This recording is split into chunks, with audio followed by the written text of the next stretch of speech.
COVID nearly killed children's author Michael Rosen, who was kept alive in intensive care by the skill and dedication of doctors and nurses. He's been here before, hasn't he, to talk about his gratitude to them. While Michael was in a coma, staff kept a patient diary to record his progress. And this week, Michael revealed that one nurse who he has never met made a real impression. And, of course, Michael joins us now. It's fantastic to see you. I mean, in a sense, you have met the nurse. You just don't remember meeting the nurse because you weren't conscious. No, that's right. It's totally out of it with an induced coma, and there are no memories in my brain of things that went on. And, in fact, the days after I supposedly came out of the coma, the doctors and nurses were talking to me, and I got no memory of that either. Did you not recognise any voices when he came out of the coma or anything at all? No, nothing? No faces, nothing, no. And because some people, you mentioned that, because some people do, don't they? And they did a wonderful thing for you, didn't they, while you were being cared for, which is they recorded what they were doing and their feelings, and not knowing you as an author as well. Yes. And that's meant that when you eventually did gain consciousness, you had this fantastic sort of testimony of their love and caring. Exactly. No, absolutely. Here it is. Look, patient diary. Yeah. Little label on it to tell me what it's for. Yes. And then inside, page after page, day by day, nurses coming off their shift. You think they've done an 8-hour shift. You think, go home. And instead, they've filled in a whole page. 8 hours if they're lucky as well, by the way, Michael. Did you find it moving reading that? To tell you the truth, to start off with, I couldn't bear to look at it. My wife, Emma, was sitting on the table, and she said, "There's your patient diary." And I wouldn't and couldn't read it. I don't know why, but I just sort of looked at the cover of it. And then, as I say, bit by bit, I came to read it. And about one nurse in particular. Well, I mean, I wouldn't pick anybody out. I just did pick Beth out, and I tweeted it because I took a screenshot of it and put it up because it was the sort of 2-year anniversary, and I kind of wanted to show that to people. And I didn't think... Could you read us a little bit of what she said? We'd love to hear what she said. That would be lovely. Such an interesting idea that a nurse would record a diary when you're in a coma, isn't it? So, dear Michael, my name is Beth, and I've been the nurse looking after you overnight. I normally work at Great Ormond Street Hospital, so that's children. Looking after children, but have been moved here to help look after adults. I call you guys big children. But you've done really well overnight. You're starting to move little bits, which is excellent. Hope you continue this great progress. You've got this! ! Look forward to meeting you when you wake up. You wrote my favourite book, We're Going on a Bear Hunt. All the best, Beth. And that's just wonderful, isn't it? I mean, it's so human and so caring. Anyway. Now, we have a little bit of a surprise for you, because you've not met Beth, have you? Not Beth, met her when she was conscious. So no. Over here we have a door, and we can't go over it, and we can't go under it. But we can open it, and here is Beth. Oh. Oh, Beth. Hello. Hi. Oh, that's amazing. Oh, dear. So thank you. That's all I can say. Thank you. That's OK. Honestly, it was a pleasure that you've put this out there. Yes, it got an amazing reaction, didn't it? I know, it was a bit crazy. Yeah. I suppose one of the reactions is just for us to learn, not just about you individual, but what all the nurses that were doing at the time, and the doctors and the medics and all those involved in it.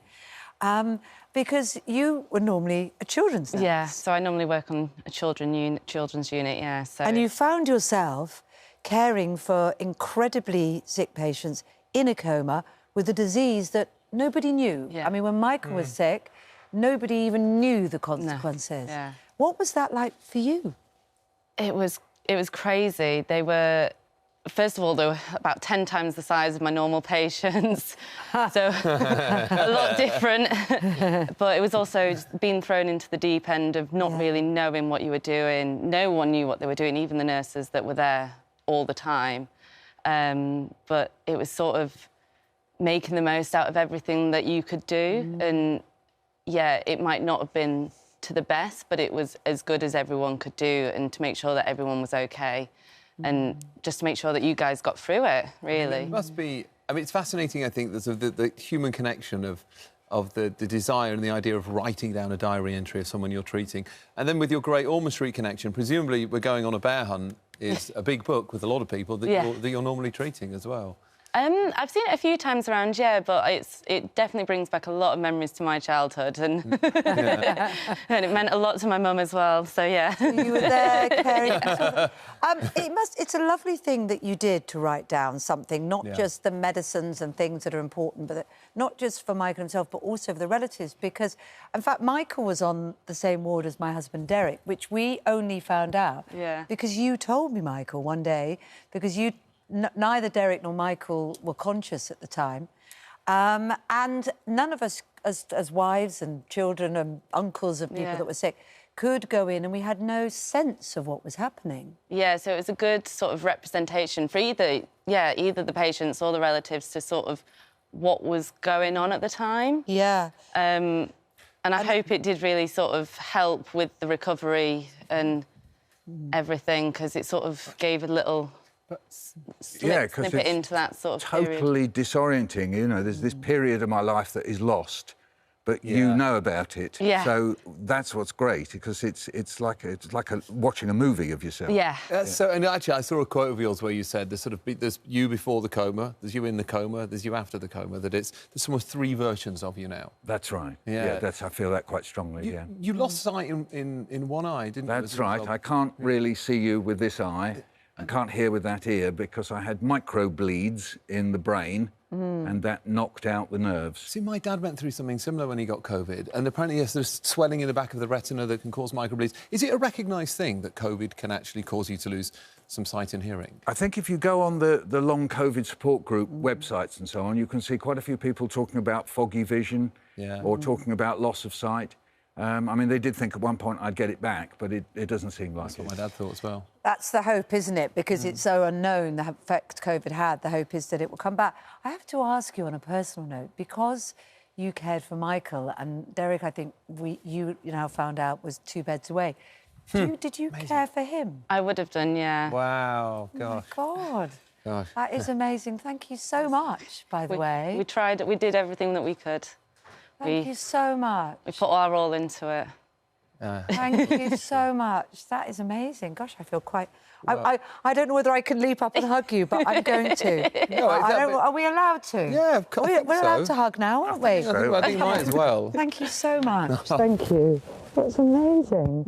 Thank you. Even just sitting here witnessing this is quite overwhelming, because you've got Beth saying we did everything we could for Derek, the fact they were 2 beds away. Michael, your lovely reaction when Beth walked in there, what was that like, seeing Beth? It's difficult, it really is, because I can't come to terms with how people care for you. The only way I can think of it is like the way we as parents care for our children. And here's a young woman caring for an old geezer like me as if she's my parent. I mean, I can't sort of I can't imagine it. All the care that you did. There's nurses in the diary saying, we held your hand and you squeezed my hand. I think, why did you hold my hand? You're a nurse, you don't have to hold my hand. I'm unconscious, you know. It's just that level of care, and the way you say you can do it, and it's... Well, I had another, another 4 weeks to go, I think. So. And, of course, the work that you do now and the work that nurses and people in profession do every day goes on. We only get a snapshot of it when it affects ourselves or someone we love, don't you? So. And the reaction on Twitter was other people saying, and my diary, so all the other diaries, what is your work like now? Are you still working with people? It's getting back to normal. Is it? Yeah, it's getting back to... My unit didn't see that many COVID patients, but we've had a few recently, but nothing to the extent of back in the first wave of the adults. When you were 50-50, weren't you, I think, when you were in a coma, that it was...